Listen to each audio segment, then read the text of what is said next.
Assalamualaikum warahmatullahi wabarakatuh. Perkenalkan, nama saya Tristan Jaya dari Prodi Ilmu Komunikasi. Di sini saya ingin mereview atau menjabarkan isi dari rangkuman tentang buku pengantar ilmu hukum. Di sini ada bagian pertama, yaitu bab 1. Ada pengertian tentang pengantar ilmu hukum. A. Pengertian dari segi pengantar. PIH atau pengantar ilmu hukum terdiri dari kata pengantar dan ilmu hukum. Dapat dipecah menjadi ilmu hukum. Pengantar berarti membawa ke tempat yang dituju, atau dalam bahasa asing inleiding Belanda, dan introduction Inggris yang artinya memperkenalkan ilmu hukum. Nah, yang B itu ada pengertian dari segi ilmu hukum. Menurut para ahli, yang pertama ada Satjipto Raharjo tahun 1982. Ilmu hukum dalam perpustakaan hukum dikenal dengan nama jurisprudence, yang berasal dari kata jus, juris, yang artinya hak. Prudence berarti melihat ke depan, dan arti umum jurisprudence yaitu ilmu pengetahuan yang mempelajari hukum. Yang kedua itu ada menurut Purnadi, Purbatskara, dan Soeharjo Soekanto dan dalam buku Perihal Kaidah Hukum pada tahun 1982 menyebut bahwa ilmu hukum mencakup yang pertama, ilmu tentang kaidah atau non-residential, yaitu ilmu yang menelaah hukum sebagai kaidah atau sistem kaidah dengan domestik hukum dan sistem hukum. Dan yang kedua ada ilmu tentang kenyataan, science, yang menyoroti hukum sebagai perikelakuan sikap tindak yang antara lain mencakup sosiologi hukum, antropologi hukum, fisiologi hukum, perbandingan hukum, dan sejarah hukum. Dan lanjut yang ketiga itu ada menurut Cruz, memberikan pengertian bahwa ilmu hukum berarti segala pengetahuan hukum yang mempelajari hukum dalam segala bentuk dan manifestnya. Nah, selanjutnya itu ada C, cabang-cabang hukum. Ilmu hukum yang termaksud ilmu hukum. Yang pertama ada Van Apeldoorn. Bagian hukum terdiri dari 3, sosiologi hukum, sejarah hukum, perbandingan hukum. Ada Limer, yang kedua ada Limer, bagian dari ilmu hukum terdiri atas ilmu hukum posesif, sosiologi hukum, perbandingan hukum, sejarah hukum. Langsung kita lanjut aja ke yang D, pendapat para ahli. Yang pertama, menurut Dr. Sujono Dirjo Sisworo SH 1983 mengatakan PIH kerap kali oleh dunia studi hukum dinamakan ensiklopedia hukum, yang merupakan pengantar introduction untuk ilmu pengetahuan hukum. Ilmu ini berusaha menjelaskan tentang keadaan ini, maksud dan tujuan dari bagian penting hukum, serta pertalian antara bagian-bagian tersebut dengan ilmu pengetahuan hukum. Selanjutnya ada bab 2. Isi bab 2 ini tentang sejarah singkat pengantar ilmu hukum. Pertama, istilah pengantar ilmu hukum tidak tercipta begitu saja, tetapi mempunyai sejarah sendiri. Berasal dari terjemah Belanda, Inleiding tot de Rechtswetenschap. Istilah ini dipakai pada tahun 1920, yaitu yang dimaksud dalam Hoger Onderwijs Wet atau UU di perguruan tinggi di negeri Belanda. Yang kedua, Inleiding to the Rechtswetenschap ini adalah sebagian pengganti Encyclopedia der Rechtswetenschap, yaitu suatu istilah yang semula dipergunakan di negeri Belanda. Selanjutnya yaitu bab 3. Peran dan fungsi pengantar ilmu hukum. A. Peran fungsi PIH. Yang pertama itu fungsinya memberikan introduksi atau memperkenalkan segala masalah yang berhubungan dalam hukum. Yang kedua, berusaha untuk menjelaskan tentang keadaan inti, maksud dan tujuan dari bagian-bagian yang penting daripada hukum, serta bertalian antara berbagai bagian tersebut dengan ilmu pengetahuan hukum. Yang ketiga, memperkenalkan ilmu hukum, yaitu pengetahuan yang mempelajari segala seluk-beluk daripada hukum dalam segala bentuk dan manifestnya.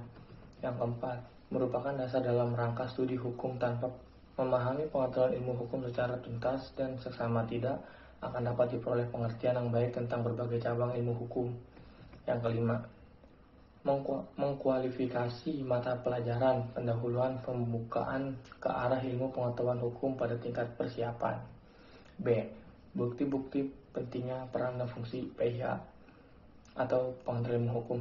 Bukti bahwa PIH memiliki fungsi dan peran yang sangat penting dapat dilihat dari berbagai segi. Segi yang pertama yaitu dari segi sejarahnya. PIH diajarkan di perguruan tinggi di berbagai negara.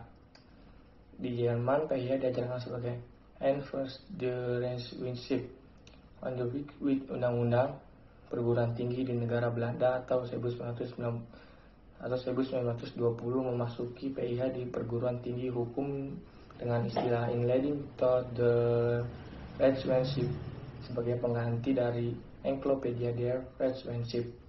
Yang kedua yaitu di Indonesia, Inleiding tot de Rechtswetenschap dijadikan kurikulum oleh Rechtshochschule atau Sekolah Tinggi Hukum.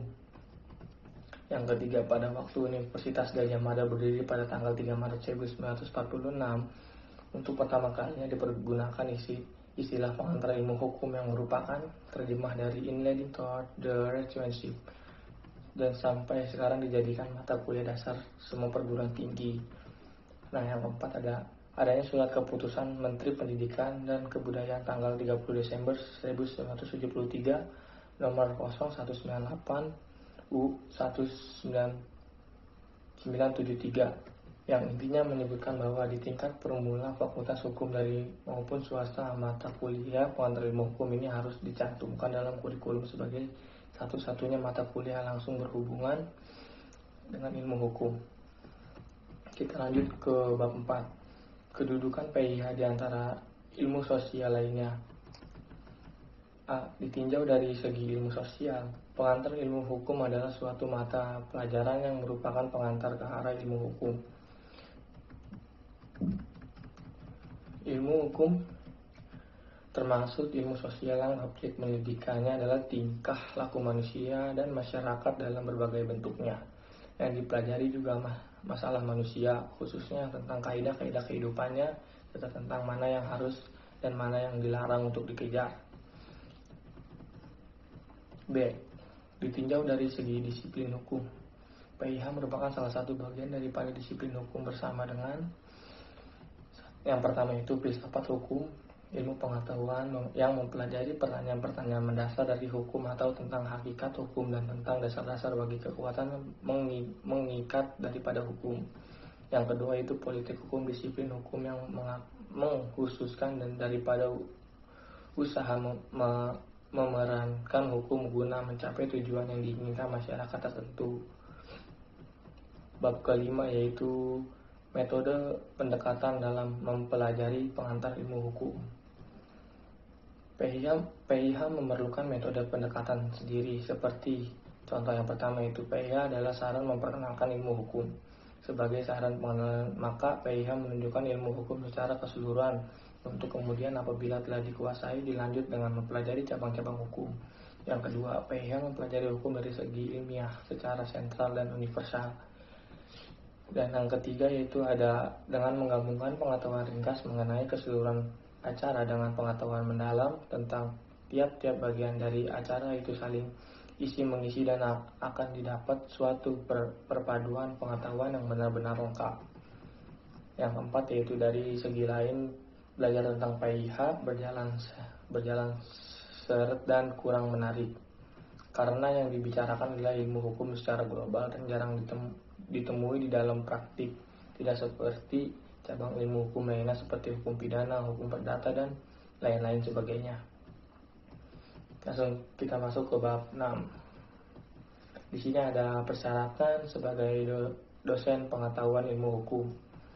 1. Profesor Dr. Ahmad Sanusi SH dalam bukunya PIH dan PT ini memberi penjelasan yang isinya bahwa dilihat dari segi PIH yang memerlukan pendekatan khusus, maka bagi seorang dosen PIH harus memenuhi syarat antara lain.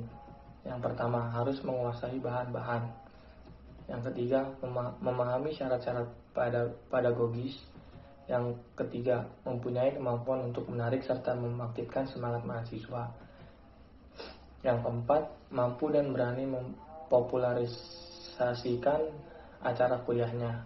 Yang kelima, memberi petunjuk kepada mahasiswa agar para mahasiswa selanjutnya dapat belajar menurut caranya sendiri. 2. Direktur Pendidikan Tinggi Departemen Pendidikan dan Kebudayaan, lampiran surat nomor 112 DPT C373 menegaskan, pemberian pelajaran PIH jangan sampai merupakan pemberian pelajaran filsafat hukum. Yang kedua, untuk memperluas pandangan mahasiswa, seyogianya diperkenalkan pula disiplin hukum selain ilmu hukum.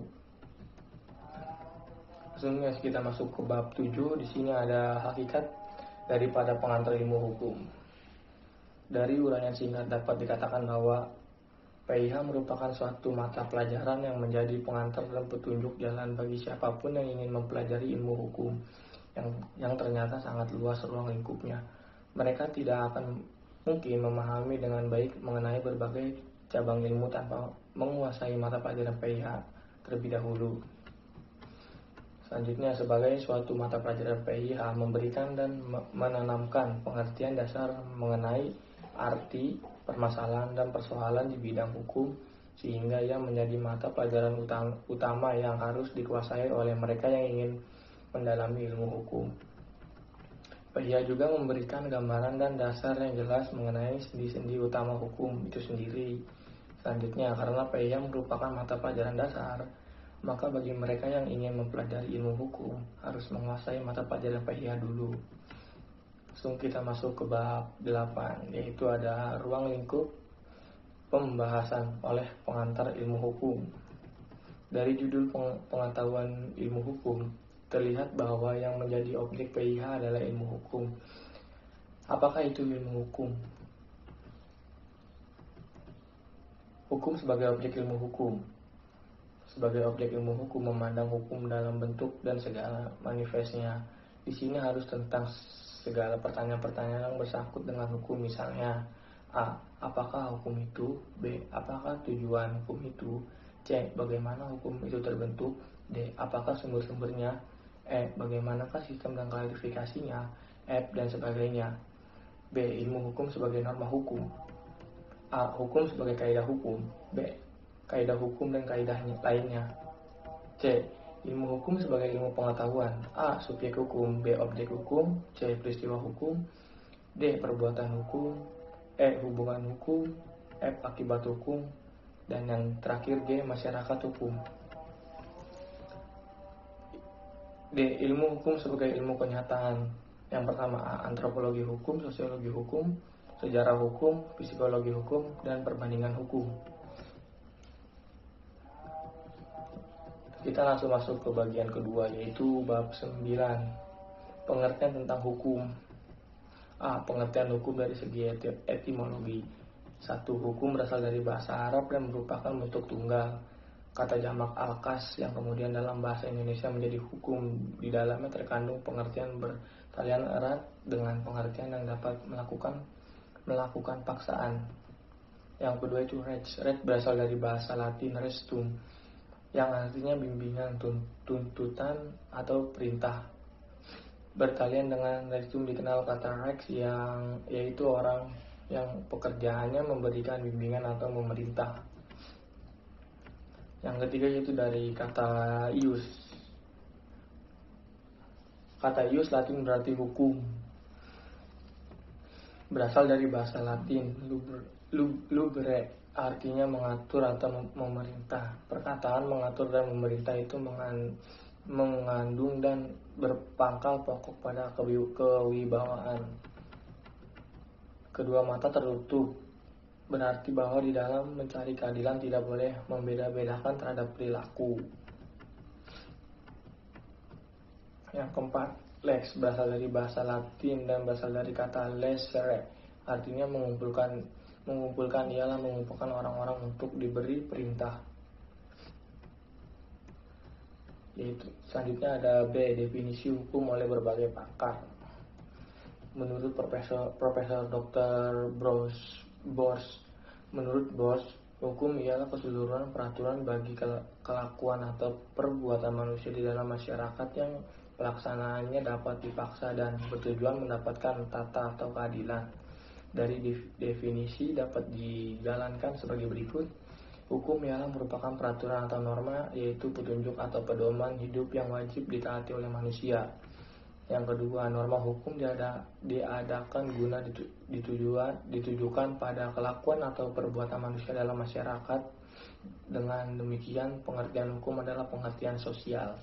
Yang ketiga, pelaksanaan peraturan hukum itu dapat dipaksakan, artinya bahwa hukum mempunyai sanksi berupa ancaman dengan hukum terhadap si pelanggar atau merupakan ganti rugi bagi yang menderita. Yang kedua yaitu menurut Profesor Dr. Van Ken dalam bukunya yang terkenal In Leading to the Rechtsmanship, juris dari negeri Belanda ini mendefinisikan hukum sebagai keseluruhan peraturan hidup yang bersifat memaksa untuk melindungi kepentingan manusia di dalam masyarakat. Yang ketiga ada menurut Profesor Mr. Van Apeldoorn di dalam buku yang berjudul In Leading to the Study Van Het Rechts. Apeldoorn, seorang juris Belanda, menyatakan memberikan definisi batas hukum sebenarnya hanya bersifat menyamaratakan saja, dan itu pun tergantung siapa yang memberikan. Dan yang selanjutnya, hukum sebagai keputusan penguasa. Sebagai keputusan penguasa, hukum adalah peraturan tertulis seperti Undang-Undang Dasar, Undang-Undang Keputusan Presiden, Peraturan Pemerintah, Keputusan Menteri, Peraturan Daerah. Peraturan tersebut dibuat oleh pemanasan dalam hal ini di badan legislasi, misalnya undang-undang dibuat oleh Presiden bersama DPR, peraturan daerah tingkat 1 oleh DPRD bersama gubernur. Hukum dalam arti petugas. Di sini yang asas hukum adalah para petugas penegak hukum. Mereka terutama orang awam, dalam istilahnya Apeldoorn, man in the street, melihat para petugas polisi, jaksa, hakim sebagai hukum karena dalam kenyataannya para petugas penegak hukum tersebut yang memang menghukum orang yang menangani. Hukum dalam art sikap tindak. Sejak lahir sampai meninggal, manusia hidup dalam pengamalannya di antara manusia yang lain. Dalam kehidupan bermasyarakat itu, manusia saling membutuhkan satu dengan yang lain. Kebutuhan dapat sama dapat lain, bahkan kadang-kadang berlawanan atau bertentangan dengan kepentingan. Selanjutnya ada hukum dalam arti gejala sosial. Filosof Yunani Aristoteles menyatakan bahwa manusia adalah zoon politikon. Ialah manusia makhluk yang hidup bermasyarakat. Sejak lahir sampai meninggal, manusia hidup dalam pengamalannya di antara manusia yang lain. Selanjutnya ada hukum dalam arti kaidah. Sebagai kaidah, norma hukum itu dapat dirumuskan sebagai berikut. Petunjuk-petunjuk ini yang menentukan sikap anggota masyarakat yang satu terhadap anggota masyarakat yang lain. Petunjuk ini wajib dan harus ditaati, dan agar dapat ditaati, maka hukum norma sebagai pedoman. Selanjutnya ada hukum dalam arti disiplin. Suatu disiplin adalah informasi mengenai penyakit atau gejala-gejala yang muncul. Dalam hal ini, hukum dalam arti disiplin melihat hukum sebagai bukti yang ada di tengah-tengah masyarakat. Selanjutnya ada hukum dalam arti ilmu hukum. Hukum dalam arti sebagai ilmu hukum berarti ilmu tentang kaidah atau norma wissenship atau sound wissenship, yaitu ilmu yang menelaah hukum sebagai kaidah atau sistem kaidah-kaidah dengan dogmatik hukum dan sistematik hukum. Selanjutnya ada hukum dalam arti tata hukum. Hukum dalam arti tata hukum adalah hukum yang sedang berlaku di suatu negara. Tata hukum biasanya juga disebut hukum positif atau ius constitutum. Hukum ini diwujudkan dengan peraturan-peraturan yang saling berhubungan dan saling menguntungkan. Tata hukum termasuk perbuatan apa yang boleh dilakukan dan perbuatan apa yang tidak boleh dilakukan. Selanjutnya kita masuk ke bab 10, yaitu ada hukum terdapat di mana saja. Yang pertama, hukum terdapat di seluruh dunia.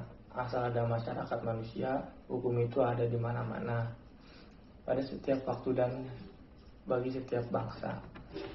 Yang kedua, Apeldoorn pernah menulis "Rage is over the guild where over we and man having fans is", artinya hukum terdapat di seluruh dunia di mana-mana asal ada kehidupan masyarakat. Yang ketiga, anggapan-anggapan tersebut adalah anggapan modern. Anggapan modern menolak anggapan kuno, dan anggapan kuno mengatakan bahwa hukum hanya terdapat di dalam masyarakat beradab. Jadi pendapat bahwa di dalam masyarakat yang belum atau tidak beradab atau masyarakat primitif tidak terdapat hukum. Yang keempat yaitu pendidikan para ahli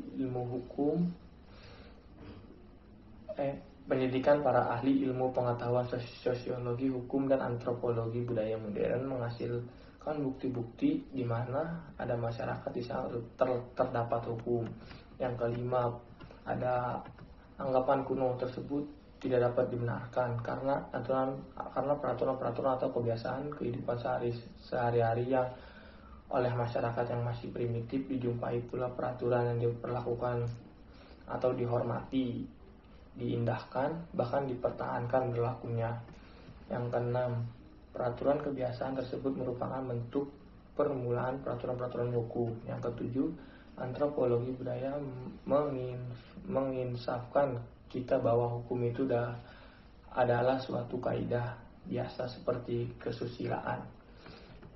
Yang kedelapan, Sanusi menyebutkan dalam bukunya PIH dan PTIH sebagai berikut. Berbeda dengan hukum alam, maka hukum yang ada di mana-mana itu kesalahan sama, ia justru berbeda-beda karena adanya perbedaan bahannya seperti manusia alamnya. Karena adanya perbedaan bahannya seperti manusia alamnya, tradisinya, akalnya, dan budayanya. Yang kesembilan itu ada bagi manusia kaidah-kaidah hukum itu salah satu peraturan mengenal dan menaati juga kaidah-kaidah agama, kesusilaan, adat, dan kebiasaan yang sama. Hanya orang yang tidak percaya kepada Tuhanlah yang tidak menganggap pentingnya ajaran-ajaran agama bagi manusia. Kita langsung lanjut ke bab 11, yaitu ada peran dan fungsi hukum. Peran hukum dalam masyarakat. Seperti kita ketahui, selama ada masyarakat, baik itu masyarakat kecil maupun besar, selalu diikuti oleh hukum. Hukum terdapat di mana saja di seluruh dunia selama ada manusia bermasyarakat. Hanya bentuk hukum itu yang berbeda-beda tergantung pada tingkat peradabannya. 2. Menurut Aristoteles bahwa manusia adalah zon politikon, yang artinya makhluk sosial atau makhluk bermasyarakat. Yang ketiga, setiap anggota masyarakat tentu mempunyai hubungan kepentingan. Setiap kepentingan berbeda-beda yang membuat kericuhan dan saling berlawanan. Yang keempat, keadaan kehidupan manusia masyarakat masa kini, sadar atau tidak, manusia sebagai anggota bermasyarakat selalu melakukan perbuatan hukum. Yang kelima, semua hubungan dan pergaulan sehari-hari pasti berhubungan dengan hukum, atau hukum mempunyai peran yang penting atas manusia bermasyarakat. Selanjutnya yaitu fungsi hukum. 1. Pendahuluan. Maka hukum mempunyai fungsi menertibkan dan mengatur pergaulan dalam masyarakat serta menyelesaikan masalah-masalah yang timbul. 2. Fungsi hukum. A. Sebagai alat pengatur tata tertib hubungan bermasyarakat. B. Sebagai sarana untuk mewujudkan keadilan sosial lahir batin. C. Sebagai pergerakan pembangunan. D. Fungsi kritis hukum. Dr. Sujono Disworo Esa mengatakan bahwa hukum mempunyai sifat yaitu daya kerja hukum tidak semata-mata melakukan pengawasan pada aparatur pemerintah saja, melainkan aparatur penegak hukum termasuk di dalamnya. 3. Syarat agar fungsi hukum dapat dilaksanakan dengan baik. Agar fungsi hukum dapat dilaksanakan dengan baik, maka bagi para penegak hukum dituntut kemampuannya untuk melaksanakan dan menerapkan hukum dengan baik. Selanjutnya yaitu bab 12 tujuan hukum. A. Pendahuluan. Tujuan hukum itu kedamaian, keadilan, kefaedahan, kepastian hukum dan sebagainya. Semuanya ini menunjukkan bahwa hukum itu merupakan gejala masyarakat. Pendapat berbagai ahli. Menurut Dr. Wirjono Prodjodikoro Esa dalam bukunya Perbuatan Melanggar Hukum, tujuan hukum adalah mengadakan keselamatan, kebahagiaan dan tertib dalam bermasyarakat. Yang kedua, menurut Profesor Subekti Esa dalam buku Dasar Hukum dan Pengadilan mengemukakan bahwa hukum itu mengabdi pada tujuan negara yang intinya ialah mendatangkan kemakmuran dan kebahagiaan rakyat. Yang ketiga, menurut Profesor Mr. Apeldoorn dalam bukunya, Apeldoorn menyatakan bahwa tujuan hukum adalah mengatur tata tertib dalam masyarakat secara damai dan adil.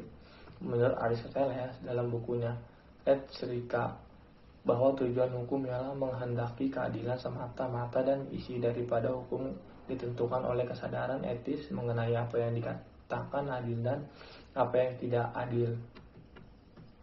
Yang kelima ada menurut Jeremy Bentham dalam bukunya Introduction in the Moral and Legislation, bahwa hukum bertujuan semata-mata apa yang berfaedah bagi orang banyak dan bersifat umum tanpa memperhatikan soal kaidah.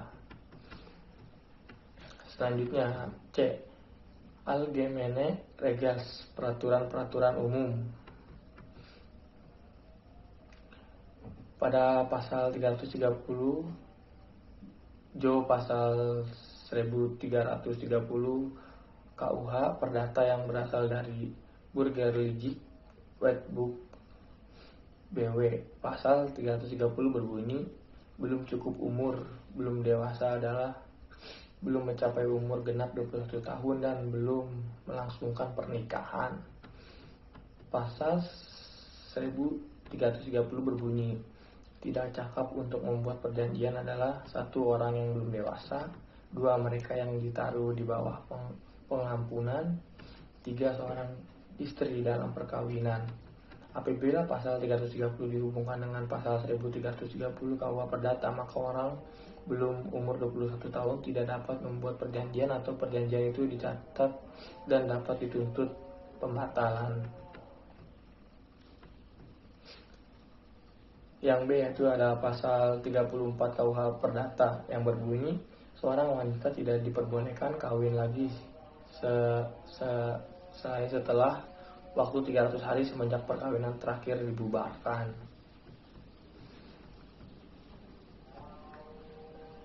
Yang kedua itu Allgemeine Regeln yang harus ditafsirkan hakim.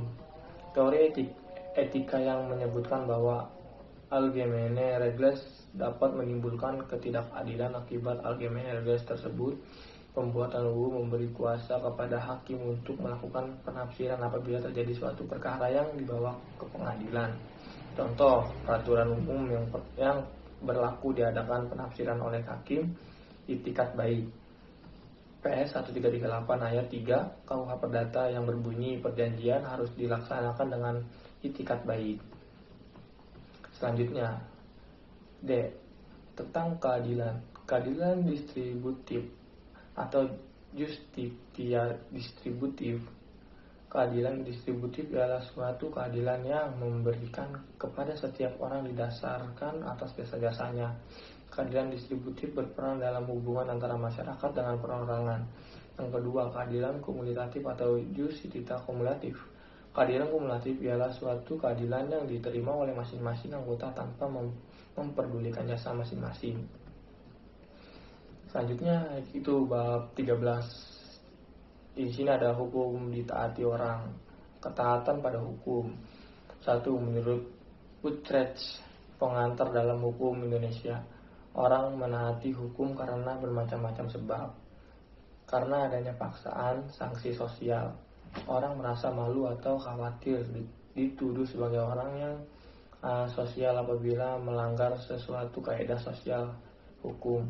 Ilmu hukum timbul dua pengertian yang penting sekali, ialah kekuasaan adalah pengertian politik dan kekuatan adalah paksaan dari suatu badan yang lebih tinggi kepada seseorang. 2. Hukum ditaati orang karena hukum itu bersifat memaksa. Hal ini dapat ditinjau dari batasan-batasan yang dikemukakan oleh beberapa sarjana hukum seperti Profesor Dr. Van Kant. Hukum adalah keseluruhan peraturan hidup yang bersifat memaksa untuk melindungi kepentingan manusia di dalam bermasyarakat. Yang ketiga, ada beberapa teori dari aliran yang menyebabkan mengapa hukum ditaati orang. A. Masbah hukum alam atau hukum kodrat. Masbah hukum alam adalah suatu aliran yang menelaah hukum dengan bertitik tolak dari keadilan yang mutlak, artinya bahwa keadilan tidak boleh diganggu. 1. Ajaran hukum alam Aristoteles. Aristoteles berpendapat bahwa ada dua macam hukum, yaitu 1. Hukum yang berlaku karena penetapan penguasaan negara. 2. Hukum yang tidak tergantung dari pandangan manusia. Lanjut yang kedua, ada ajaran hukum alam Thomas Aquino. Thomas Aquino berpandangan bahwa hukum alam itu ada, yaitu dalam hukum abadi yang merupakan rasio keturunan yang menguasai seluruh dunia sebagai dasar atau landasan bagi timbulnya segala UU atau undang-undang. 3. Ajaran hukum alam Hugo de Groot. Hukum kodrat adalah pembawaan dari setiap manusia dan merupakan hasil pertimbangan dari akal manusia itu sendiri. Yang keempat, ada ajaran hukum alam Rudolf Stamler. Pendirian Rudolf Stamler didasari suatu kenyataan bahwa adanya hukum adalah untuk memenuhi kebutuhan manusia dalam bermasyarakat, dan bahwa tidak mungkin hukum itu isinya dapat memenuhi kebutuhan masyarakat yang berbeda-beda.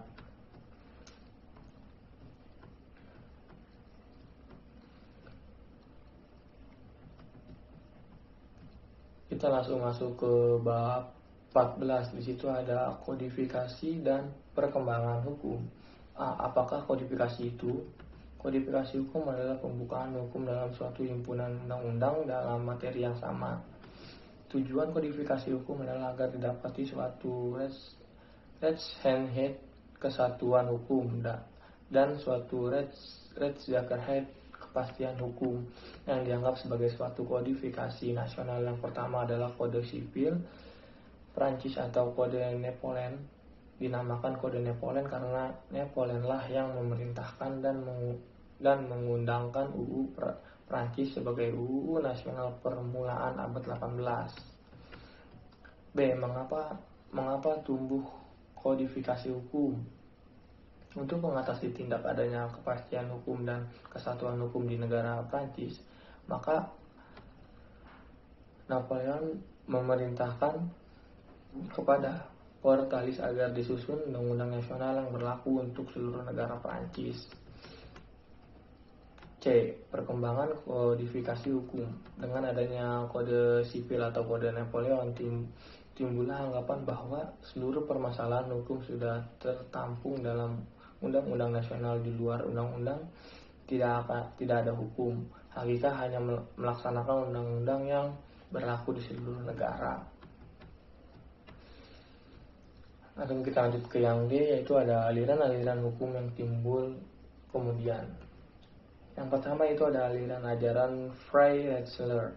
Ajaran Freirechtler timbul pada tahun 1840 karena ajaran legisme dianggap tidak dapat memenuhi kebutuhan masyarakat. Dengan demikian, ajaran legisme berpandangan bahwa satu-satunya sumber hukum adalah undang-undang dan di luar undang-undang tidak ada hukum. Tidak dapat dipertanggungkan jawabannya lagi. Yang kedua ada aliran Rechtspfenning. Kalau aliran bebas bertolak pada hukum di luar undang-undang, maka aliran Rechtspfenning mempergunakan undang-undang dan hukum di luar undang-undang. Selanjutnya ada bab 15, yaitu aliran-aliran praktik hukum. Pendahuluan, aliran legisme. Setelah adanya kodifikasi di negara Prancis yang menganggap bahwa kode sipil Prancis sudah sempurna serta dapat menampung seluruh hukum, maka timbullah aliran legisme yang pendapat bahwa satu-satunya sumber hukum adalah undang-undang, bahwa di luar undang-undang tidak ada hukum. Dalam aliran legisme, hakim hanya merupakan subsumpta automat dan pemutusan perkara hanya didasarkan pada undang-undang saja. B. Aliran Freirechtler, Freirechtsbewegung dan Freirechtshul, hukum bebas. Aliran Freirechtler merupakan aliran bebas yang hukumnya tidak dibuat oleh legislatif dan menyatakan bahwa hukum terdapat di luar UU atau undang-undang. Berbeda dengan aliran legisme di mana hukum terikat sekali pada undang-undang, maka hakim dalam Freirechtler bebas menentukan menciptakan hukum dengan melaksanakan undang-undang atau tidak. C. Aliran Rechtspfenning, penemuan hukum. Dalam perkembangan lebih lanjut, ada pandangan-pandangan terhadap hukum. Ada perubahan-perubahan karena satu, hukum itu harus berdasarkan asas keadilan masyarakat yang terus berkembang. Dua, undang-undang tidak dapat menyelesaikan tiap masalah yang timbul, melainkan hanya memberikan pedoman umum saja. Yang ketiga, ternyata pembuat undang-undang tidak dapat mengikuti kecepatan gerak masyarakat atau proses perkembangan sosial, sehingga penyusunan undang-undang selalu ketinggalan. Yang D, yaitu aliran yang berlaku di Indonesia. Indonesia mempergunakan aliran Rechtspfenning. Ini berarti bahwa hakim dalam memutuskan perkara berpegangan pada undang-undang dan hukum lainnya yang berlaku di dalam masyarakat secara geboten Freiheit. Tindakan hakim tersebut dilindungi oleh hukum dan didasarkan pada A. Pasal 20 AB yang mengatakan bahwa hakim harus mengadili berdasarkan undang-undang. B. Pasal 22 AB, hakim tidak boleh menolak mengadili perkara yang diajukan kepadanya dengan alasan tidak lengkapnya, tidak jelasnya undang-undang. Apabila penolakan terjadi, maka hakim dapat dituntut berdasarkan Rechtsweigerung. Apabila ada perkara, hakim melakukan tindakan-tindakan sebagai berikut.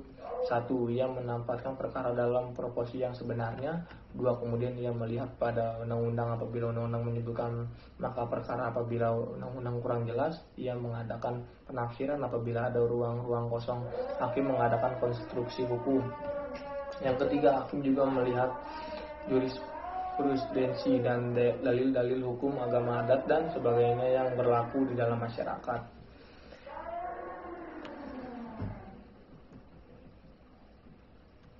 Bab selanjutnya yaitu yang ke-16, terbentuknya hukum.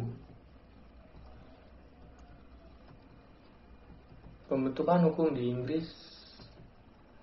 Hukum di Inggris berasal dari kebiasaan masyarakat yang dikembangkan oleh pengadilan. Hukum ini dinamakan common law dan dibentuk pada tahun 1066.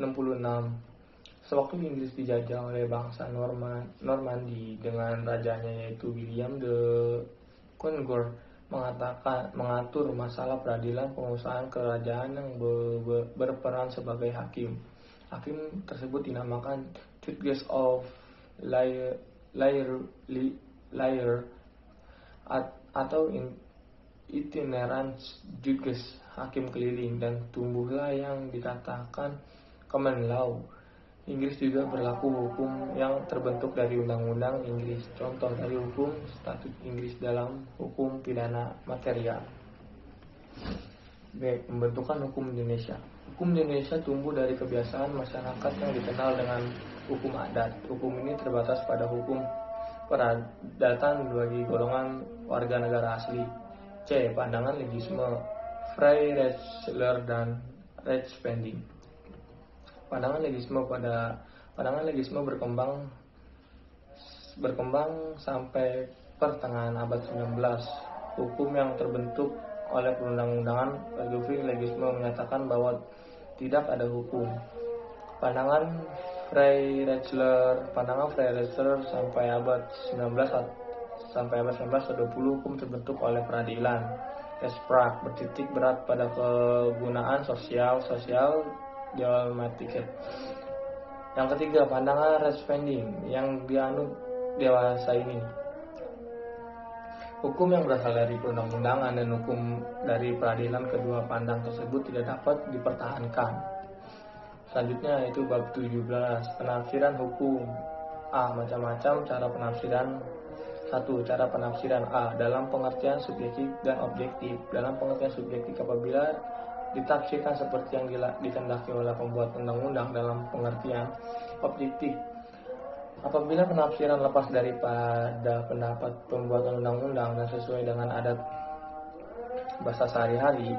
B. Dalam pengertian sempit dan luas. Dalam pengertian sempit, restriktif yakini apabila dalil yang ditafsirkan diberi pengertian yang sangat dibatasi, misalnya mata uang, pasal 1756 KUH Perdata. Pengertian hanya uang logam saja dan barang diartikan benda yang dapat dilihat dan diraba. B. Metode penafsiran, tata bahasa, sejarah, sistem dan peraturan, keadaan masyarakat, otentik, dan perbandingan. C. Penjelasan tentang berbagai macam metode penafsiran. Apabila semua metode tersebut tidak menghasilkan, wajib diambil metode penafsiran yang bawa keadilan setinggi-tingginya, karena memang keadilan itulah yang dijadikan sasaran pembuatan undang-undang pada waktu mewujudkan undang-undang yang bersangkutan. Selanjutnya itu bab yang ke-18, yaitu ada pengisian kekosongan hukum. Pembuatan undang-undang selalu ketinggalan dengan kejadian-kejadian sosial yang timbul kemudian di dalam masyarakat. Maka hakim sering menambah undang-undang itu. Jika hakim menambah peraturan perundang-undangan, berarti bahwa hakim mengisi kekosongan dalam sistem hukum formil dari tata hukum yang berlaku. Pengisian ruang kosong dalam undang-undang oleh hakim baru dapat diterima dalam bagian kedua abad 19. Oleh karenanya dalam hukum yang ketinggalan itu terdapat banyak kekosongan di dalam sistem hukum yang terpaksa harus diisi oleh hakim, asalkan pengisiannya atau penambahannya itu tidak membawa perubahan prinsipal pada sistem hukum yang berlaku. D. Argumentum Ancotrario. Penafsiran Ancotrario adalah penafsiran undang-undang yang didasarkan atas pengingkaran, artinya beri awan pengertian antara soal yang dihadapi dengan soal yang diatur dalam suatu pasal dalam undang-undang. Selanjutnya ada bab ke-19, yaitu sumber-sumber hukum. A. Arti tentang sumber-sumber hukum. Sumber-sumber hukum adalah segala sesuatu yang menimbulkan aturan-aturan yang mengikat dan memaksa, sehingga apabila aturan-aturan itu dilanggar akan menimbulkan sanksi yang tegas dan nyata bagi pelanggarnya. Sebagai asas hukum, sebagai sesuatu yang merupakan permulaan hukum, misalnya kehendak Tuhan, akal manusia, jiwa, bangsa, dan sebagainya. B. Pendapat berbagai pakar hukum. Mengenai macam-macam sumber hukum, Sudikno menyebutkan pada 1986, Algra membagi sumber hukum dalam sumber hukum dan sumber hukum formil. Sumber hukum material ialah tempat dari mana materi hukum material. Sumber hukum material ini merupakan faktor yang membantu pembentukan hukum, misalnya hubungan sosial, hubungan kekuatan politik, situasi sosial ekonomi, tradisi, pandangan keagamaan, kesusilaan, hasil penelitian ilmiah, kriminologi, lalu lintas, perkembangan internasional, keadaan geografis. Ini semuanya merupakan objek studi penting bagi sosiologi itu diambil. Sumber hukum formil merupakan tempat atau sumber dasar mana suatu peraturan memperoleh kekuatan hukum. Algra. Yang pertama ada Algra, yang kedua Van Apeldoorn, yang ketiga sumber hukum dalam arti filosofi, yang keempat sumber hukum dalam arti formil. C. Undang-undang. Undang-undang merupakan sumber hukum formal di samping undang-undang mempunyai tata urutan. Banyak orang yang yang termaksud the on with kelip tidak mengerti perbedaan antara undang-undang dan hukum. Mereka menganggap undang-undang yang dikeluarkan oleh pemerintah adalah hukum dan oleh karenanya perlu diadakan pembahasan lebih lanjut tentang undang-undang yang dimaksud. Yang D yaitu kebiasaan mengenal hukum. Kebiasaan merupakan tindakan menurut pola tingkah laku yang tetap, ajek, lazim, normal atau adat dalam masyarakat atau pergaulan hidup. Tentu pergaulan hidup ini merupakan lingkungan yang sempit seperti desa, tetapi dapat luas juga ya, ini meliputi masyarakat negara yang berdaulat. Perilaku yang diulang itu mempunyai kekuatan normatif, mempunyai kekuatan mengikat. Kita langsung lanjut ke bab 20 yaitu tentang penggolongan dan klasifikasi hukum. Dari segi praktis supaya lebih mudah dapat menemukan dan menerapkan hukum yang ada, para anggota badan-badan kenegaraan demikian juga para fungsionaris hukum seperti para hakim dan para pejabat administrasi untuk membuat alasan-alasan hukum dalam menerapkan hukum dan mempertahankannya. Orang-orang lain dalam kebudayaan sebagai perorangan atau sebagai kuasa dan pembela yang berkepentingan dalam memperoleh suatu hak maupun dalam mempertahankan langsung kepada para pihak dan di muka fungsionaris hukum. Hukum tata tulis meliputi yang pertama ada hukum kebiasaan sebagai besar, yang kedua ada hukum adat, yang ketiga ada hukum jurisprudensi, yang keempat ada hukum ilmu dan hukum revolusi. Kita langsung lanjut ke bab 21 yaitu tentang kaidah hukum dan kaidah sosial. Manusia adalah makhluk sosial atau zoon politikon. Kata Aristoteles sebagai makhluk sosial dan selalu ingin hidup berkelompok, hidup bermasyarakat. Hidup bermasyarakat. Dalam kehidupan bermasyarakat tersebut manusia mempunyai tujuan untuk memenuhi kebutuhan. Untuk itu diperlukan hubungan atau kontak antara anggota masyarakat dalam rangka mencapai tujuan dan melindungi kepentingannya. Sebagai pribadi manusia yang ada dasarnya dapat berbuat menurut kehendaknya secara bebas. Akan tetapi dalam kehidupan bermasyarakat kebebasan tersebut dibatasi oleh ketentuan-ketentuan yang mengatur tingkah laku dan sikap tindak mereka.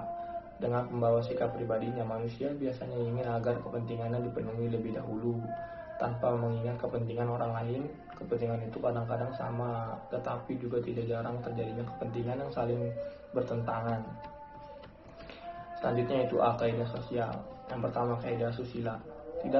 Tidak mengindahkan norma susila berarti asusila. Norma susila dapat dikatakan peraturan-peraturan hidup yang berasal dari hati nurani manusia.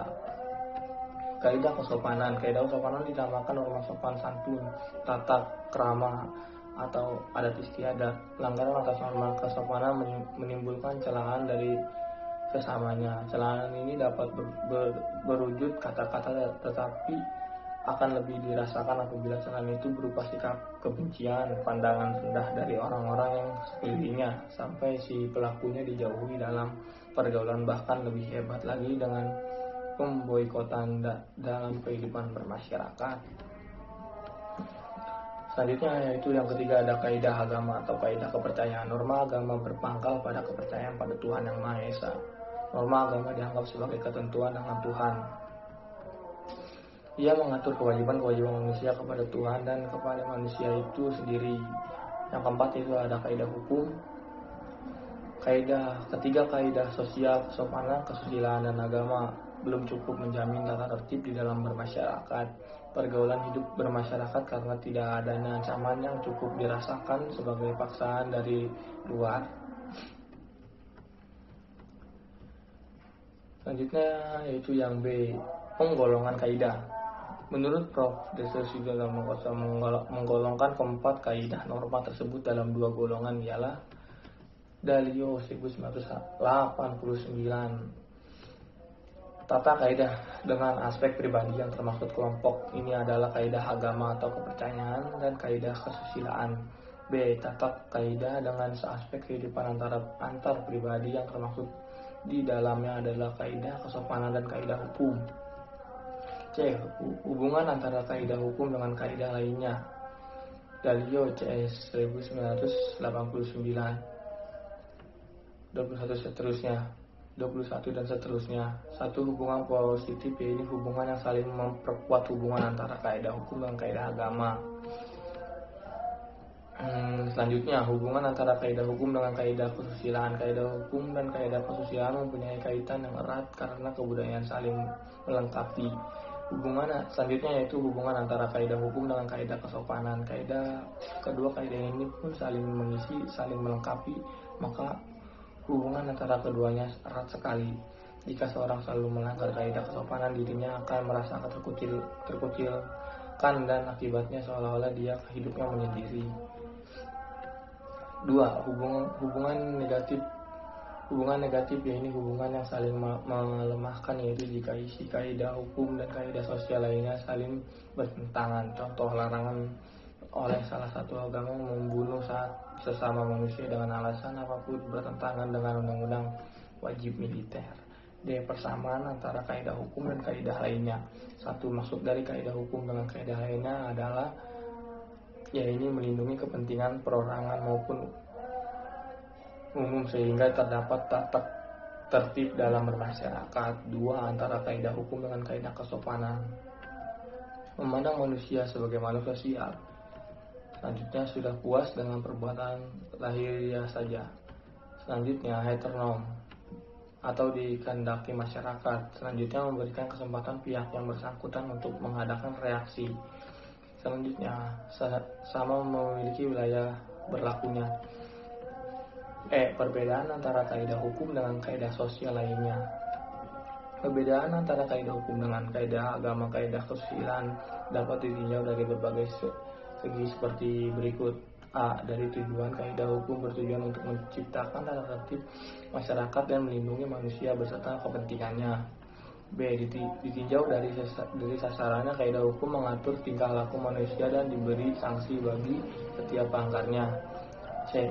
Ditinjau dari sumber sanksi, kaidah hukum dan kaidah agama, sumber sanksi berasal dari luar dan dipaksa oleh kekuasaan dari luar diri manusia atau heteronom, sedangkan kaidah kesusilaan sanksi berasal dan dipaksa oleh suara hati masing-masing. D. Ditinjau dari kekuatan mengikatnya, pelaksanaan kaidah hukum dipaksa secara nyata oleh kekuasaan dari luar. Ditinjau dari isinya, kaidah hukum memberikan dan kewajiban atributif dan normatif, sedangkan kaidah agama dan kaidah kesusilaan hanya memberikan kewajiban saja. 2. Perbedaan antara kaidah hukum dengan kaidah kesopanan. A. Kaidah hukum memberi hak dan kewajiban, kaidah kesopanan hanya memberikan kewajiban saja. B. Sanksi kaidah hukum dipaksa oleh masyarakat secara resmi, sanksi kaidah kesopanan dipaksakan oleh masyarakat secara tidak resmi. 3. Perbedaan antara kaidah kesopanan dan kaidah agama dan kaidah kesusilaan. A. Asalnya kaidah kesopanan dari luar diri manusia. B. Kaidah agama dan kaidah kesusilaan berisi aturan yang ditujukan kepada sikap batin manusia. C. Tujuan kaidah kesopanan menerbitkan masyarakat agar tidak ada korban. Selanjutnya itu bagian 4, ilmu hukum sebagai ilmu pengantar. Ilmu hukum sebagai ilmu pengertian. Bab 22, yaitu subjek hukum pendahuluan. Bahwa hak yaitu suatu yang mempunyai hak dan kewajiban disebut subjek hukum.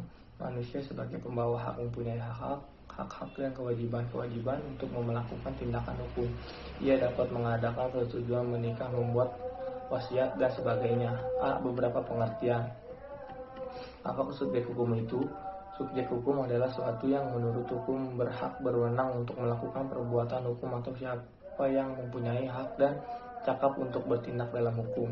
Subjek hukum adalah suatu pendukung hak yang menurut hukum berwenang, berkuasa, bertindak menjadi pendukung hak. Subjek hukum adalah segala sesuatu yang menurut hukum mempunyai hak dan kewajiban. Jadi siapa yang menjadi subjek hukum? Pada dasarnya yang dapat menjadi subjek hukum adalah manusia, orang atau person. B. Manusia sebagai subjek hukum.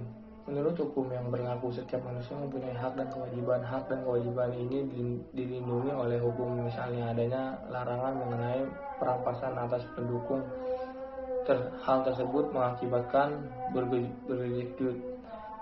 Undang UU DS 1950 ayat 2 berbunyi, tidak suatu hukum manapun mengakibatkan kematian perdata atau kehilangan semua hak-hak berkewarganegaraan. UU DS 1950 menyatakan bahwa perbudakan orang, perdagangan budak, dan penghambatan budak dilarang. C. Pengecualian mengenai subjek hukum. Secara real, manusia sebagai subjek hukum berlaku sejak lahir sampai meninggalnya, sehingga dapat dikatakan bahwa selama manusia itu hidup, ia merupakan manusia pribadi. Namun demikian pengecualian memang ada atas wewenang hukum, ialah anak dalam kandungan. Meskipun ia belum lahir, dianggap telah lahir apabila kepentingan si anak menghendaki, dan dianggap tidak pernah ada apabila anak meninggal pada saat dilahirkan atau sebelumnya. B. Golongan ini dibagi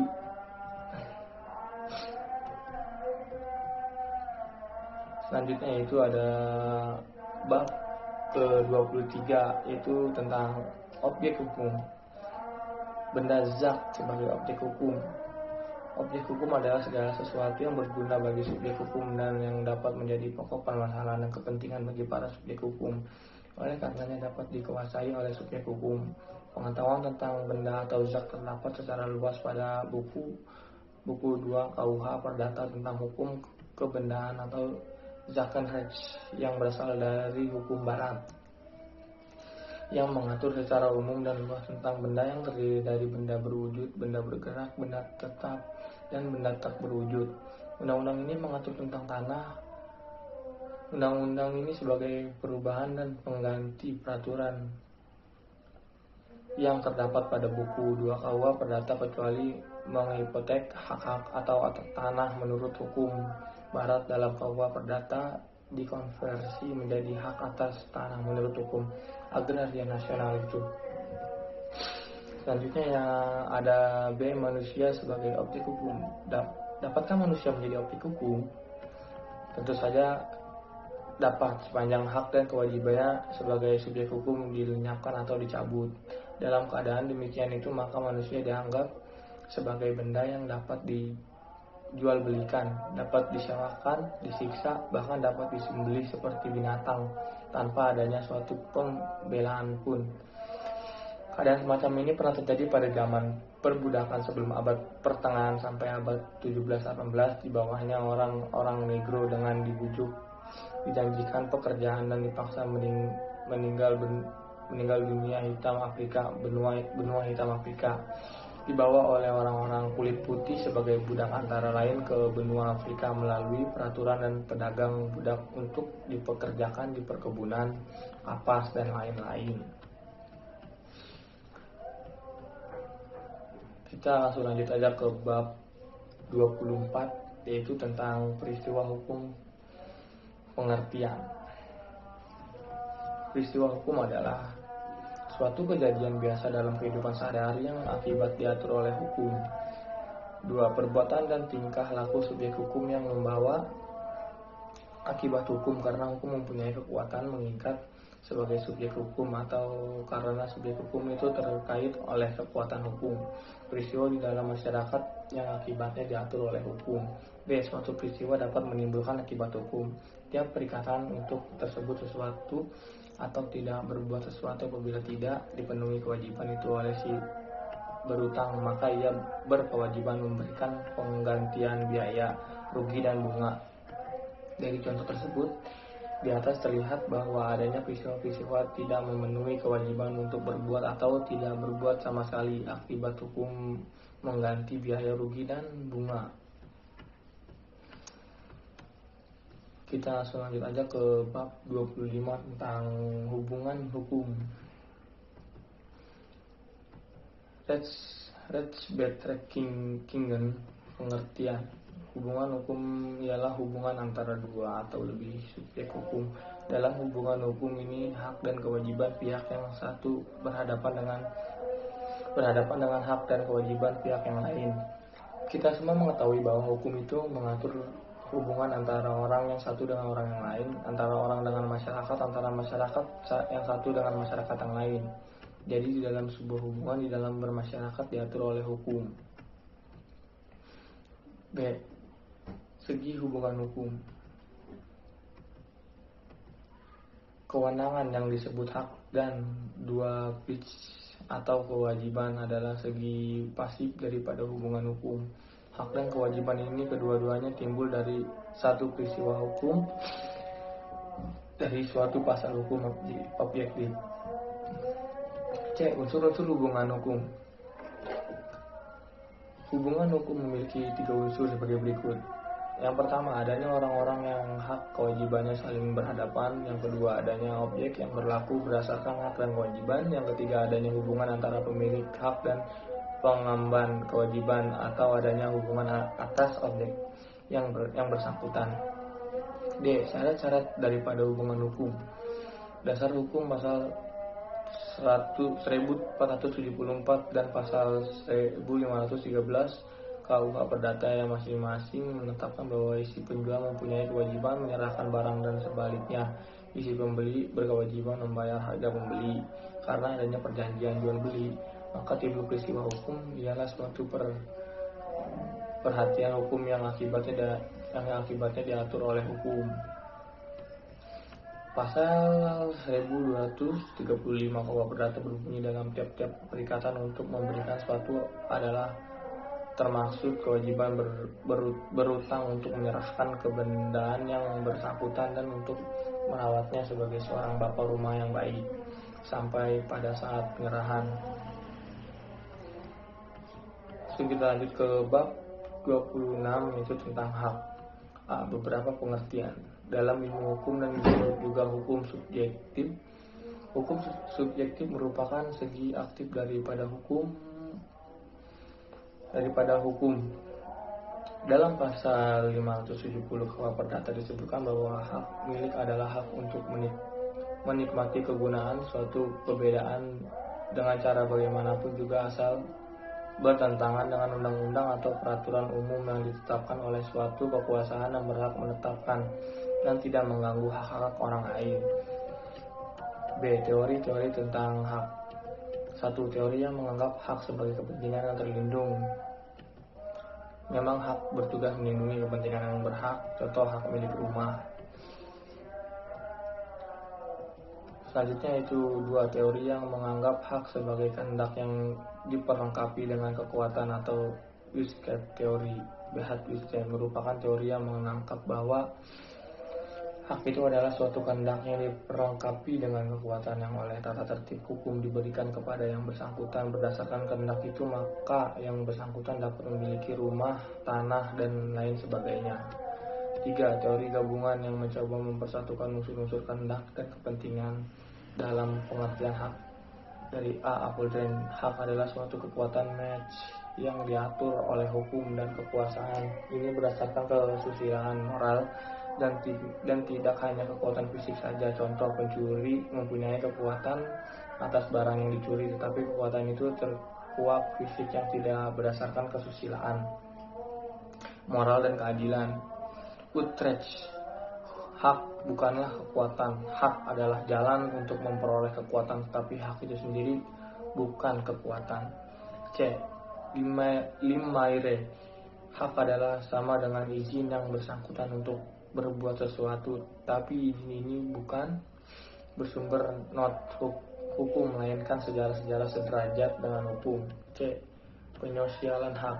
Adanya penyosialan hukum yang mengubah sifat dan tujuan hukum akan merupakan pula sifat dan tujuan hak, sehingga hak mengalami proses penyusilaan.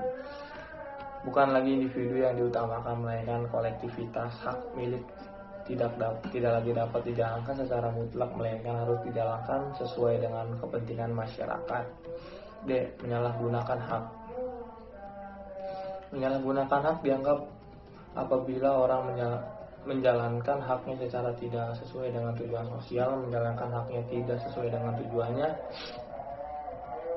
adalah menyimpang dari tujuan hukum dan menyimpang dari menjamin kepastian hukum. Menyalahgunakan hak demikian bisa terjadi di kalangan administrasi, yaitu apabila ada orang atau pejabat menjalankan kekuasaan yang ada. Macam-macam hak. Untuk mudahnya maka berikut uraian skema tentang macam-macam hak. 1. Hak mutlak merupakan kekuasaan dikatakan mutlak karena berlaku terhadap setiap subjek hukum lain. Hak mutlak juga merupakan hak yang memberikan kekuasaan kepada yang bersangkutan untuk wajib dihormati oleh setiap orang. Hak pokok dasar manusia asasi. Hak pokok manusia menjadi hak yang oleh hukum diberikan kepada manusia yang disebabkan hal oleh sesuatu berdasarkan hukum yang kelahirannya secara langsung menimbulkan hak-hak itu. B. Pasal 7 sampai dengan 34 UUD 1950 bagian ke-5 tentang hak dan kebebasan dasar manusia, antara lain pasal 7 berbunyi: 1. Setiap orang diakui sebagai manusia pribadi terhadap undang-undang. Yang kedua, setiap orang berhak mendapat bantuan hukum yang sungguh dari hakim-hakim yang ditentukan untuk itu melawan perbuatan-perbuatan yang berlawanan dengan hak dasar yang diperkenakan kepadanya menurut hukum. B. Hak publik absolut, misalnya hak bangsa yang kemerdekaan dan kedaulatan seperti yang tersebut dalam Undang-Undang Dasar 1945. 1. Hak pribadi manusia, yaitu hak atas dirinya yang oleh hukum diberikan kepada manusia. Contoh, pasal 1370 KUH Perdata, barang siapa membunuh orang dengan sengaja atau karena kurang berhati-hati wajib menggantikan kerugian kepada orang yang ditinggalkan oleh yang dibunuh. B. Pasal 1371 KUH Perdata, barang siapa yang membunuh orang dengan sengaja tidak kurang berhati-hati mengganti kerugian kepada yang dilukai. C. Pasal 1372 KUH Perdata, barang siapa yang menistakan nama baik dan sebagainya, seseorang wajib mengganti kerugian kepada orang yang dinistakan namanya. 2. Hak keluarga absolut. Absolut ialah hak yang ditimbulkan karena hubungan antara anggota keluarga yang satu dengan yang lain. Hak keluarga ini ada beberapa macam, yaitu hak pengampunan. Selanjutnya diterapkan bahwa seorang dewasa juga dapat ditaruh di bawah rektul dengan alasan bahwa ia mengobralkan kekayaannya. B. Hak marital dari suami. Pasal 105 KUH Perdata berbunyi: setiap suami adalah kepala dalam persatuan suami istri. Pasal 124 KUH Perdata berbunyi: suami sendiri harus mengurus harta persatuan. Seorang suami diperbolehkan menjual, memindah tangankan dan membebaninya tanpa campur tangan si istri. Yang ketiga yaitu ada pasal 125 KUH Perdata berbunyi: apabila si suami dalam keadaan tak hadir ataupun dalam kemampuan untuk menyatakan kehendaknya dan tidak akan dengan segera sangat dibutuhkannya, maka boleh si istri membebani atau memindahkan barang-barang persatuan. Kekuasaan orang tua, Oderzitmens. Pasal 298 KUH Perdata berbunyi: tiap anak dalam umur berapapun berwajib menaruh kehormatan dan keseganan terhadap bapak dan ibunya. Hak perwakilan ialah pengawasan terhadap anak di bawah umur yang tidak berada di bawah kekuasaan orang tua serta pengurus benda atau kekayaan anak tersebut diatur oleh undang-undang. Hak atas kekayaan adalah hak yang dapat dihargai dengan uang. Hak kebendaan adalah kekuasaan absolut yang oleh hukum diberikan kepada subjek hukum supaya dengan langsung menguasai benda ini dalam tentang siapapun juga benda itu berada. Hak kebendaan itu adalah absolut karena hukum semua subjek hukum lain wajib menghormati dan memiliki orang yang hak milik orang yang memilikinya. B. Hak atas benda imateri. Perlindungan atas barang ciptaan diatur dalam beberapa peraturan perundang-undangan. 1. Undang-Undang Hak Penganggaran tahun 1912 LNHB 1912 nomor 600. Undang-Undang Hak Oktroy tahun 1910 LNHB 1922 nomor 54. Penemuan dari suatu pendapat baru, carrier, cara bekerja baru dan cara bekerja baru suatu perbaikan baru, LNHB 1922 nomor 54.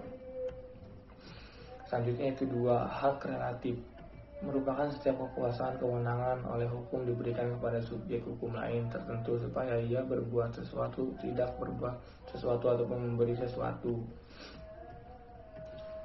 A. Hak publik relatif, contoh hak dari negara untuk menghukum pelanggar menurut undang-undang pidana. B. Hak keluarga relatif, contoh hak yang disebut dalam pasal 103 dan 104 KUH Perdata ialah pasal 103 KUH Perdata suami dan istri dengan mengikat diri dalam suatu perkawinan dan hanya karena itu pun terikatlah mereka dalam suatu perjanjian bertimbal balik akan melihara dan mendidik sekalian anak mereka. Hak kekayaan relatif ialah semua hak kekayaan yang bukan hak kebendaan atau barang ciptaan manusia. Dalam ilmu hukum, hak kekayaan relatif biasanya disebut perhutangan.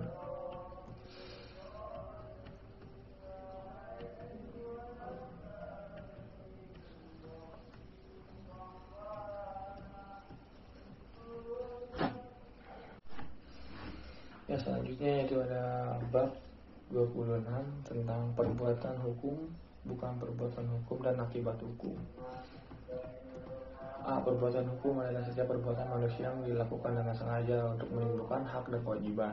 Perbuatan hukum atau tindakan hukum baru terjadi apabila ada pernyataan kehendak untuk adanya pernyataan kehendak diperlukan. A. Pernyataan kehendak secara tegas dan dapat dilakukan dengan alat tulis yang dapat terjadi antara lain ditulis sendiri, ditulis oleh pejabat, mendirikan PT, sesuatu pernikahan, seseorang lulus ujian. Mengucapkan kata pernyataan kehendak ini cukup dengan mengucapkan kata setuju, misalnya dengan mengucapkan oke, ya, ACC dan lain-lain. Isyarat pernyataan kehendak secara tegas dengan isyarat, misalnya dengan menganggukkan kepala tanda setuju, menggelengkan menyatakan menolak, dan dengan sikap tangan atau bahu mencibirkan mulut, mengerlingkan mata dan sebagainya. B. Pernyataan kehendak secara diam-diam dapat diketahui dari sikap atau perbuatan, misalnya A. Sikap diam yang ditunjukkan dalam rapat berarti setuju. B. Seseorang gadis yang ditanya oleh orang tuanya untuk dinikahi dengan seorang pemuda, gadis itu diam diri berarti ia setuju. C. Perbuatan hukum terdiri dari perbuatan hukum sepihak, ialah perbuatan hukum yang dilakukan oleh satu pihak saja dan menimbulkan hak dan kewajiban pada suatu pihak pula. Contoh perbuatan surat wasiat. B. Perbuatan hukum dua pihak, ialah perbuatan hukum yang dilakukan oleh dua pihak dan menimbulkan hak kewajiban bagi kedua pihak atau timbal balik. B. Hukum perbuatan hukum. Bukan perbuatan hukum. Pernyataan kehendak menjadi suatu batas untuk melakukan adanya terjadinya perbuatan hukum. Jadi dapat dikatakan bahwa kehendak dari yang melakukan perbuatan ini menjadi unsur pokok dari perbuatan tersebut. Maka perbuatan hukum ini ada dua macam. Satu, perbuatan hukum yang tidak dilarang oleh hukum. Contoh, ialah tindakan zakwarnemi, ialah tindakan mengurus kepentingan orang lain tanpa diminta oleh orang itu untuk kepentingannya.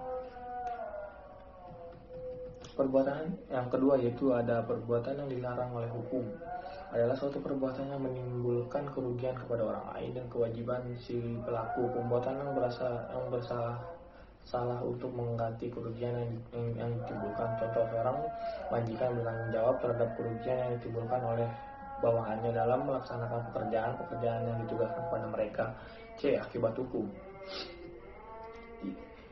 ialah akibat suatu tindakan yang dilakukan untuk memperoleh suatu akibat yang dikehendaki oleh pelaku yang diatur oleh hukum.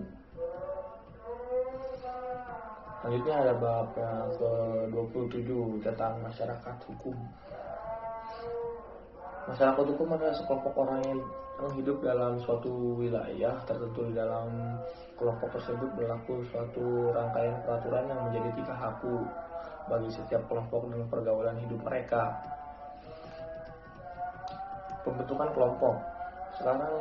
Sekarang makhluk pribadi manusia memang mempunyai kehidupan jiwa sendiri, tetapi sebagai sosial being manusia tidak mungkin memisahkan diri secara keseluruhan dari masyarakat, karena sejak lahir, hidup dan berkembang serta meninggal dunia berada di tengah-tengah masyarakat. Faktor-faktor yang mendorong untuk bermasyarakat. 1. Kebutuhan biologis. 2. Persamaan nasib. 3. Persamaan kepentingan. 4. Persamaan ideologi. 5. Faktor tersebut dapat dirangkum menjadi 3 faktor, ialah faktor ekonomis, faktor biologis, faktor keamanan. D. Macam-macam bentuk masyarakat hukum. 1. Menurut dasar pembentukan, bentuk masyarakat dapat dibagi dalam 3 macam bentuk masyarakat.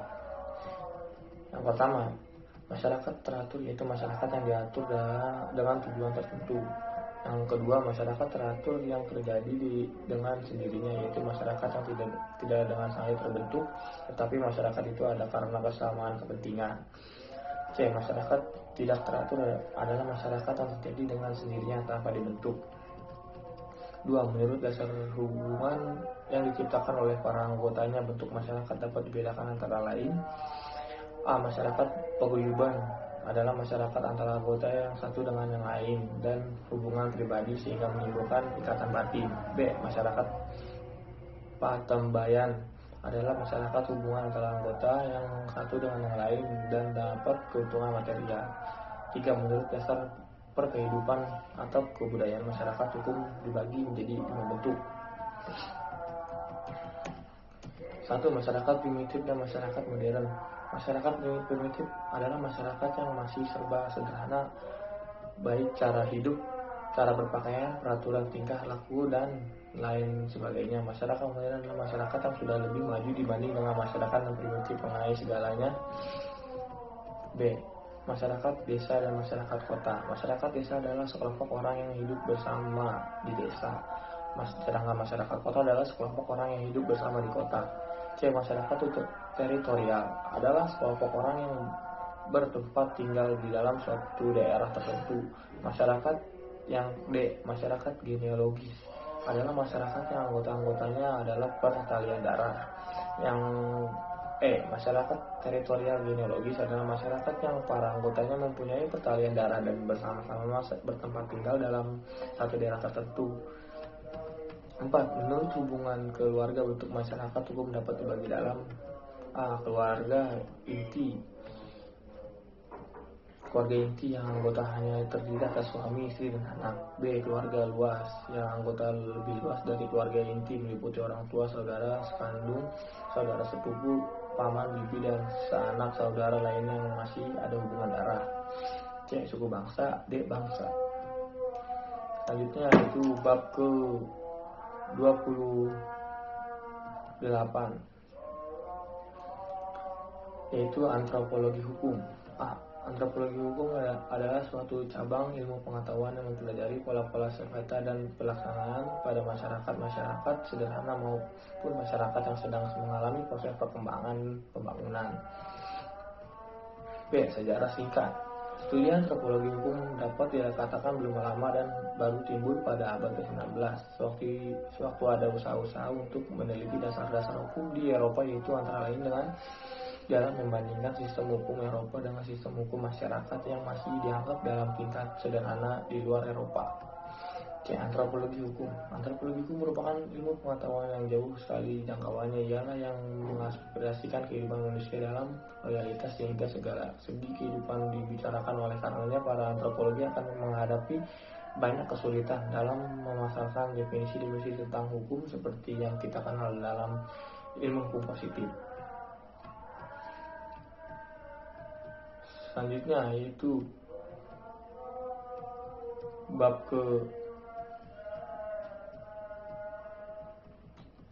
30 tentang sosiologi hukum. Bab yang ke-29 tentang sosiologi hukum.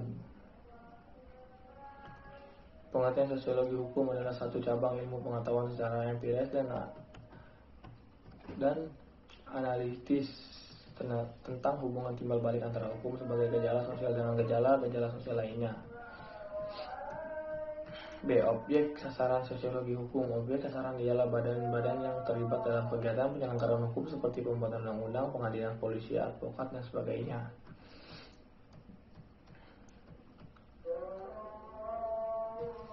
Selanjutnya itu bab ke-31 tentang psikologi hukum.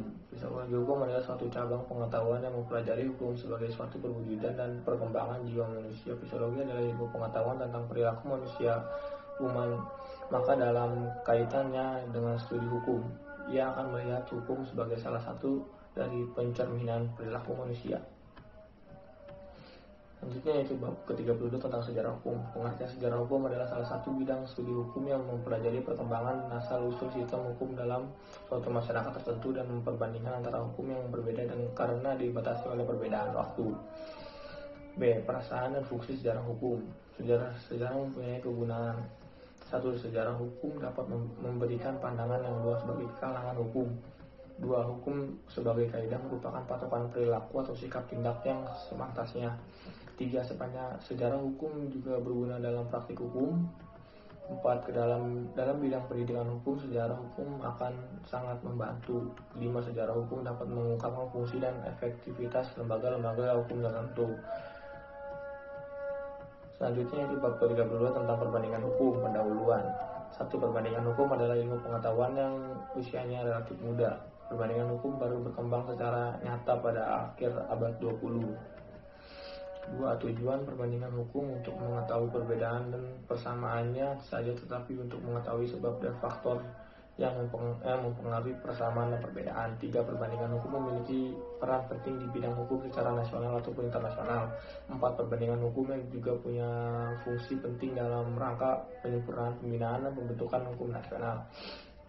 5. Dengan mendalaminya kita dapat mengetahui hukum secara luas dan mendapatkan pandangan jauh. 6. Perbandingan hukum punya arti yang penting dalam praktik, antara lain yang pertama sebagai metode perbandingan.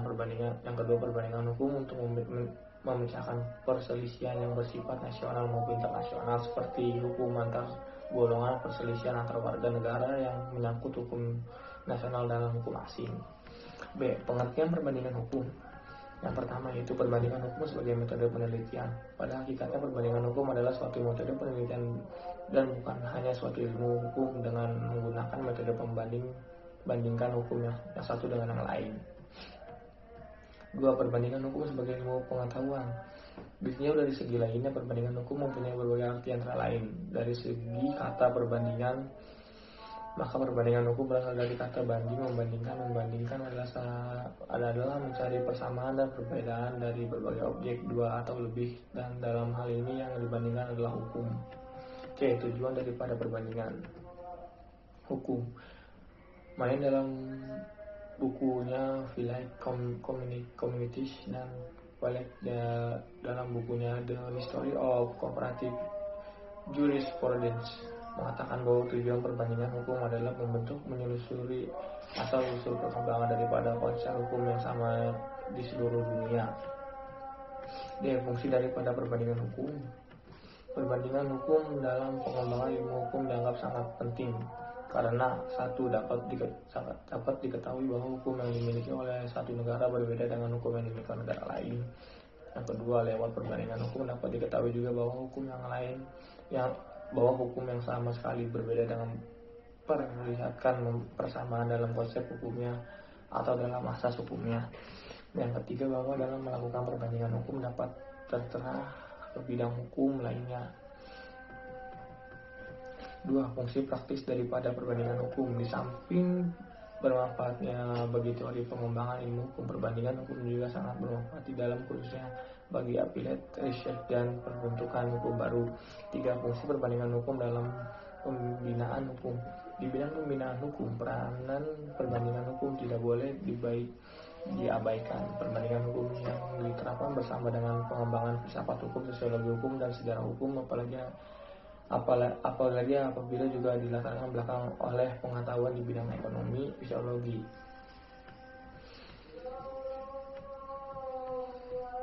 Yang selanjutnya yang manfaat daripada perbandingan hukum. Satu, manfaat ilmiah. Dengan mengadakan perbandingan hukum, kita juga dapat mengungkap latar belakang dan sebab-sebab dari persamaan dan perbedaan tersebut, akhirnya menemukan hakikat daripada hukum yang diperbandingkan. 2. Manfaat praktis.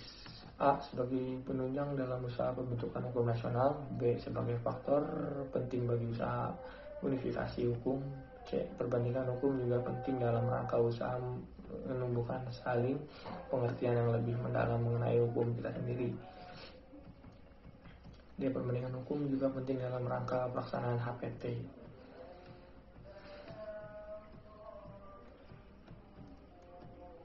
Selanjutnya yang ketiga, tentang perbandingan hukum juga bermanfaat bagi unifikasi hukum. Unifikasi hukum berarti berlakunya satu macam hukum berbagai golongan masyarakat, dan unifikasi ini bersifat nasional maupun internasional, seperti UU PA dan UU Perkawinan nomor 1 tahun 1974 unifikasi nasional. Di dunia internasional, unifikasi hukum juga semakin dirasakan penting sekali, serta semakin diperlukan karena hubungan negara yang satu dengan yang lain semakin erat dan saling adanya ketergantungan interdependensi. Yang keempat, perbandingan hukum juga bermanfaat bagi usaha menumbuhkan saling pengertian suatu bangsa. Kenyataan menunjukkan bahwa pada masa sekarang negara-negara di dunia saling membutuhkan, saling erat hubungannya, saling tergantung satu sama lain. Adanya interdependensi ini disebabkan oleh adanya spesialis yang menyebabkan negara-negara itu tidak dapat memenuhi sendiri kebutuhan warganya, sehingga memerlukan bantuan negara lain. Yang kelima, yaitu ada perbandingan hukum juga bermanfaat bagi usaha memperoleh pengertian yang lebih mendalam mengenai hukum kita sendiri. Perbandingan hukum dapat memperlihatkan kepada kita keadaan hukum yang sebenarnya. Dengan mengetahui keadaan hukum itu, kita menemukan perspektif yang menyangkut perkembangan hukum kita, yang mana adalah penting dalam usaha pembaruan hukum. Yang keenam, yaitu perbandingan hukum juga bermanfaat bagi pelaksanaan HPI, hukum perdata internasional. Perselisihan yang bersifat HPI adalah suatu perselisihan yang timbul antara warga negara dari suatu negara dengan warga negara dari lain negara dalam bidang hukum perdata. Sekian ringkasan yang saya buat dari buku Pengantar Ilmu Hukum. Apabila ada pengucapan kata yang salah, mohon dimaaf.